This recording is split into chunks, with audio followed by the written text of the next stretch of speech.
जय हिंद दोस्तों, स्वागत है आपका 3JS में द सर्कल ऑफ एजुकेशन में। दोस्तों, पिछले जो लेक्चर में वो हमने कहाँ तक पढ़ा था, आपका शुंग वंश के बारे में विस्तृत रूप से चर्चा करके उसे समाप्त कर दिया था।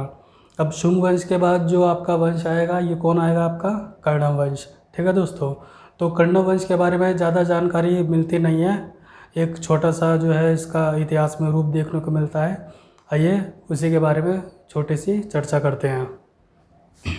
अब दोस्तों, हम कर्ण वंश के बारे में जो बात करेंगे। अब शुंग वंश के जो अंतिम राजा थे वो कौन थे? आपके नरेश देवभूति को उसके अमात्य वसुदेव ने मारकर कर्ण वंश की स्थापना की थी। तो कर्ण वंश की जो स्थापना का श्रेय है वो किसे जाता है? आपका वसुदेव को जाता है। ठीक है दोस्तों, एक आप अंतर रखना कि शुंग वंश में जो आपके वसु हो रहे थे वो कौन थे? आपके वसु मित्र थे। ठीक है दोस्तों, और कर्ण वंश में जो वसु हुआ ये कौन था? आपका वसुदेव हुआ। ठीक है दोस्तों, तो शुंग वंश में आप इस तरह से भी ध्यान रख सकते हैं कि सारे मित्र हैं, तो वसु मित्र, ठीक है, ज्येष्ठ वसु मित्र, तो वहाँ से आपको एक अंदाज़ा मिल जाएगा।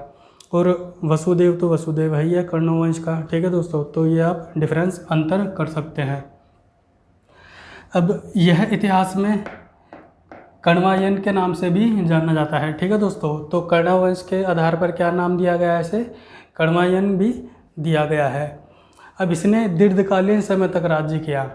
दीर्घकालीन का मतलब कि बहुत ज़्यादा ही लंबे समय तक इसने राज्य किया। ठीक है दोस्तों, और इसके जो है बाद 3 अन्य राजा बने। ठीक है दोस्तों, तो एक पहला तो हो गया आपका भूमि मित्र। इसमें जो है इसके जब ये दीर्घकालीन रूप से इसने जो है यानी इसने जो है शासन किया था, उसके बाद जो राजा बने आपके भूमि मित्र 14 वर्षों तक, नारायण आपके 12 वर्षों तक, और इनके बाद जो शासक बने आपका सुशर्मा 10 वर्षों तक। ठीक है दोस्तों, तो ये इनका जो है वंशों का शासनकाल रहेगा। अब इनका जो शासनकाल है था कहाँ पर? अब दोस्तों, इन्होंने ज़्यादा जो है विस्तृत क्षेत्र पर राज्य किया नहीं है कि मगध के आसपास के जो सारे प्रांत हैं वो कर्ण वंश के अंतर्गत आते थे। ठीक है दोस्तों, अब चूँकि ये मगध के जो है मुख्य केंद्र, मगध के केंद्र में जो है शासन कर रहे थे, तो इन्हें कह सकते हैं कि ये एक तरह से सम्राट ही थे। ठीक है दोस्तों, जैसे कि आपके पुष्यमित्र शुंग हो गए या मौर्य वंश के जो सम्राट हो गए, तो उन्हीं के जो है समानता का जो है हम इन्हें पद या अधिकार दे सकते हैं। ठीक है दोस्तों, तो इन्हें क्या माना गया? आपका सम्राट ही माना गया इतिहास में। भले ही जो इन्होंने मगध के आसपास के या मगध के आसपास के छोटे क्षेत्र पर शासन किया हो, ठीक है, लेकिन इनका जो केंद्र बिंदु था वो कौन था? आपका मगध ही था। ठीक है, तो इस वंश को क्या कही गई थी? सम्राट की उपाधि प्रदान की गई थी। जैसे शुंग और मौर्य साम्राज्य के जो राजा बने थे उन्हें जो है प्रदान की गई थी, ठीक उसी तरह इन्हें भी जो है माना गया है।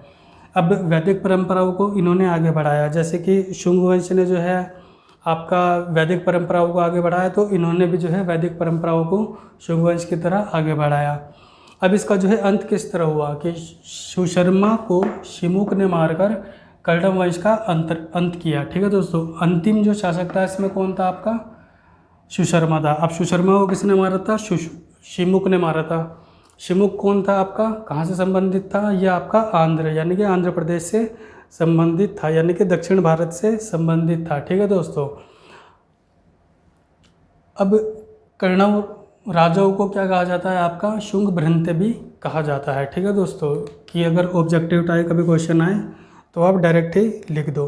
तो इतनी सी जो जानकारी है वो आपकी कर्ण वंश के बारे में मिलती है। ठीक है दोस्तों, बाकी जो भी आपका अगला लेक्चर रहेगा उसमें हम सातवाहन वंश के बारे में विस्तृत रूप से चर्चा करेंगे। बाकी आप अपनी तैयारी करते रहिए, चैनल को सब्सक्राइब कीजिए, लाइक कीजिए, शेयर कीजिए। थैंक यू, जय हिंद।